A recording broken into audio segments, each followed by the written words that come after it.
नमस्ते, म सिर्जना सुब्बा। आज म तपाईहरूलाई लिम्बू समुदायले गर्ने तङसिङ तकमा मुमधुमको मलाई मन परेको केही हरफहरू पढेर सुनाउन गइरहेको छु। यो मैले बैरागी काइलाले सङ्कलन, सम्पादन र अनुवाद गर्नुभएको नेपाली भाषामा लेखिएको, नेपाली र लिम्बू भाषामा लेखिएको तङसिङ तकमा मुमधुम आख्यान र अनुष्ठान भन्ने किताबबाट पढ्न गइरहेको छु। अब कदम मिलाई लर्को हिँडेर जाउँ, तानको धागो झै साना खिरिलो बाटोमा, धुपीको रुख वा थानमा गडेको लिङ्गो झै ठाडो कठिन बाटोमा हामी लर्कोमा हिँडेर आइपुग्यौँ।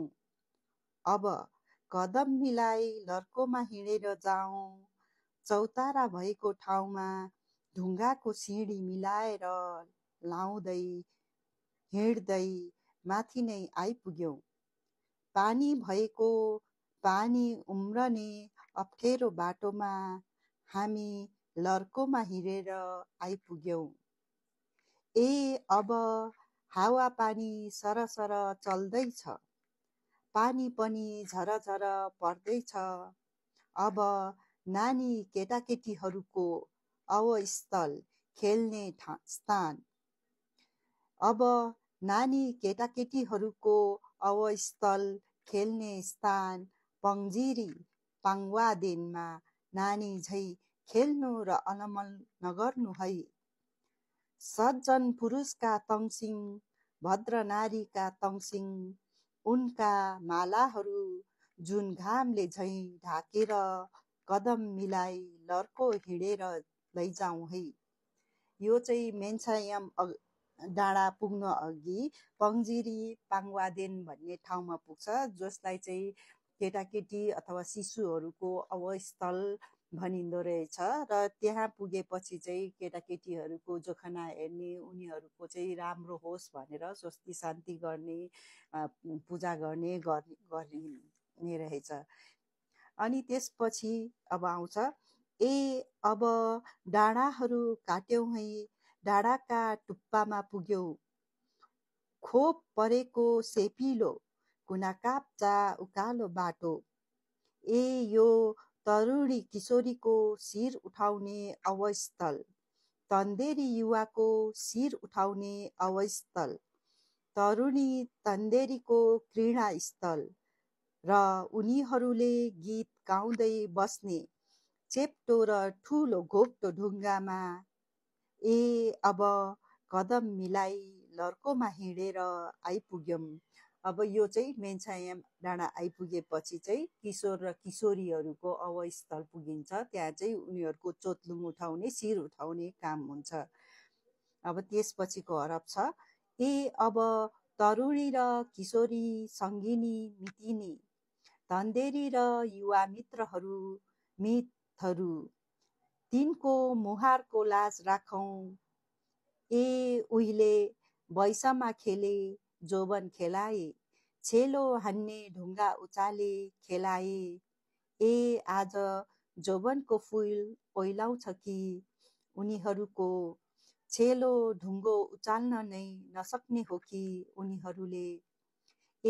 अब तिनलाई बैस र बल थपिदेऊ, छेलो ढुङ्गालाई हातमा उचालिने पारिदिउँ।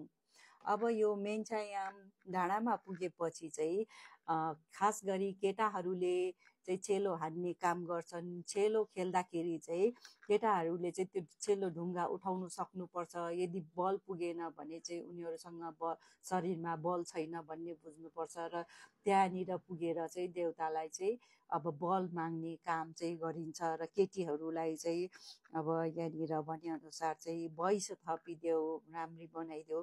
तर योभन्दा पनि प्रमुख कुरा चाहिँ यहाँ केटाकेटीहरू होइन, बालबालिकाहरूले चाहिँ यस अघि चाहिँ खेल्ने ठाउँ हो भनेपछि चाहिँ बालबालिकालाई पनि सम्झेको छ। बालबालिकाको मुख्य काम भनेको खेल्नु हो। उनीहरूको अधिकार, खेल्ने अधिकारलाई यहाँ स्थापित गरेको देखिन्छ। त्यसै गरी यहाँ आएर चाहिँ तरुणी तन्देरीहरूको चाहिँ मुख्य काम भनेको चाहिँ प्रेम गर्नु, माया गर्नु, मित्रता गर्नु र एक अर्कासँग हाँसखेल गर्नु, गीत गाउनु, नाच्नु हो। र यो ठाउँमा चाहिँ उनीहरू आएर गीत गाएर, खेलेर, नाचेर होइन छेलो खेलिसकेपछि चाहिँ उनीहरूको शिर उठ्ने काम हुन्छ।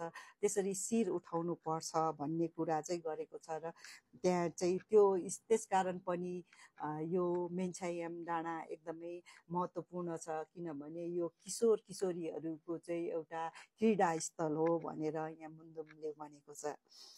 ए अब आङनाङ गोबा हे साङलाङ गोबा हो, डाँडामाथि पहाडमाथि यो तरुणीहरू खेल्ने मेन्छायाम र तन्देरीहरू हाँस्ने खेल्ने अवस्थलमा राम्रो बाटोमा लड्केर हिँडेर आइपुग्यौँ।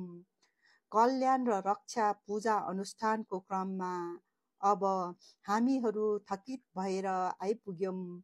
यो विश्राम गर्ने थलो पनि हो, यो कुर्लँदै गीत गाउने थलो पनि हो।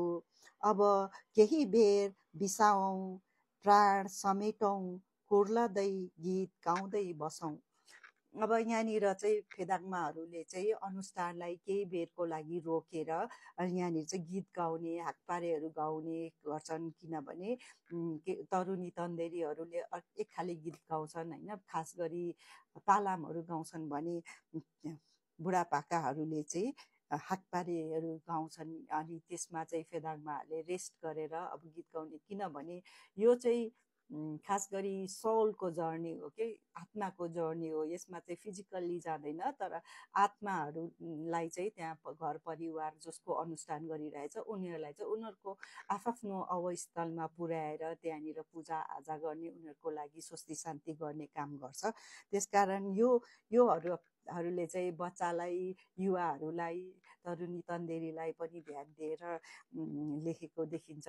भनौँ न मुन्दुमले त्यो ध्यान पुर्याएको देखिन्छ। र त्यसरी चाहिँ मुन्दुममा चाहिँ युवाहरूलाई चाहिँ विशेष गरी मेन्छायाम डाँडासँग उनीहरूको स्पिरिचुअल रिलेसनहरू देखाएको छ र त्यहाँ पुगेर आफ्नो शिर उठाउने कुराहरू गरेको छ।